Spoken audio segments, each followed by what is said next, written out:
ബിജെപിയുടെ സംസ്ഥാന പ്രസിഡന്റ് രാജീവ് ചന്ദ്രശേഖരനൊക്കെ വേദിയിലുണ്ടായിരുന്നു. അതാരും ചോദിച്ചില്ല. ജനപ്രതി അല്ലാത്ത മന്ത്രിമാരെല്ലാം വന്ന് പിന്നെ സദസ്സിലിരിക്കുകയായിരുന്നു. അല്ല, മന്ത്രിമാരെല്ലാം സദസ്സിലിരിക്കുകയായിരുന്നു. പിന്നെ രാജീവ് ചന്ദ്രശേഖര വേദിയിലാണ്. അതിനെ സംബന്ധിച്ചോ ആരും ഒന്നും ചോദിച്ചില്ല. അല്ല, അവിടുന്നല്ലേ അത് എല്ലാം അവിടുന്ന് ഡൽഹിയിൽ നിന്ന് ക്ലിയർ ചെയ്ത് വരുന്ന പേരുകളാണ്.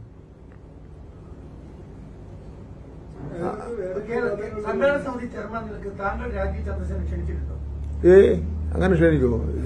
ഒരിക്കലും ക്ഷണിക്കില്ല. അദ്ദേഹം ഇപ്പം ജനപ്രതിനിധിയൊന്നും അല്ലല്ലോ. കാര്യങ്ങൾ ചെയ്യുമ്പോ ഒരു ന്യായം വേണമല്ലോ. അതിന് അവിടെ ഗോവിന്ദ മാഷ് വന്ന് പിന്നെ സദസ്സിലാണ് ഇരുന്ന് കണ്ടത്. റിയാസ് മന്ത്രി വന്ന് സദസ്സിലാണ് ഇരുന്ന് കണ്ടത്. ഞാൻ ടിവിയിൽ കണ്ടതാണ്. അങ്ങനെ മന്ത്രിമാരെല്ലാം അവിടെ വന്നല്ലോ. ഇദ്ദേഹം ഇരുന്നതിൽ എനിക്കൊരു വിരോധമില്ല. അദ്ദേഹം ഒരു അരമണിക്കൂർ ഒന്ന് ഇരുന്ന് വെച്ചിട്ട് വേറെ ഒന്നും സംഭവിക്കാനില്ല. പക്ഷെ ഇരുന്നതിന്റെ ഒരു ഔചിത്യം, അതിന്റെ ഒരു ധിക്കാരം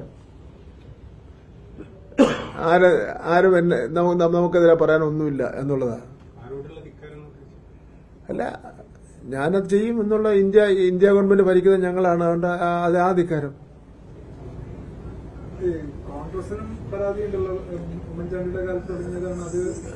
അതെന്നെ പിണറായി വിജയന്റെ കൃത്യം കണക്കുകളെല്ലാം കൂടെ ബഹുമാനപ്പെട്ട മുഖ്യമന്ത്രി പറഞ്ഞല്ലോ. അത് അതിന്റെ സത്യസന്ധമായിട്ട് പറഞ്ഞു കഴിഞ്ഞാൽ ഇടതുപക്ഷ ജനാധിപത്യ മുന്നണിയുടെ കാലഘട്ടത്തിലാണ് കാശ് മുടക്കുകയും ഇത് സ്പീഡിൽ പോവുകയും സ്റ്റാർട്ട് ചെയ്യുകയൊക്കെ ചെയ്തത്.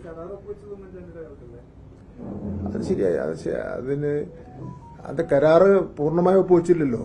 ചർച്ചയും ഒക്കെ ആയി ഒരു നിൽക്കുന്ന ഒരു സ്ഥിതി ഉണ്ടായിരുന്നുള്ളൂ. ഒരു കമ്മ്യൂണിസ്റ്റ് മന്ത്രി അദാനിയെ പങ്കാളി പാർട്ണറാക്കി എന്ന് പറഞ്ഞതിൽ അതാണ് മാറുന്ന ഭാരതത്തിന്റെ അടയാളം എന്ന് മോദി പറഞ്ഞതിനെ കുറിച്ച് മോദി പറഞ്ഞു. കമ്മ്യൂണിസ്റ്റ് മന്ത്രി അദാനിയെ ചൂണ്ടി നമ്മുടെ പങ്കാളിയാണ് എന്ന് പറഞ്ഞു. ആ പറഞ്ഞതാണ് മാറുന്ന ഭാരതം എന്നാണ് മോദി പറഞ്ഞത്. അത് മോദിയുടെ അഭിപ്രായം. നമ്മുടെ അഭിപ്രായം അതല്ലല്ലോ.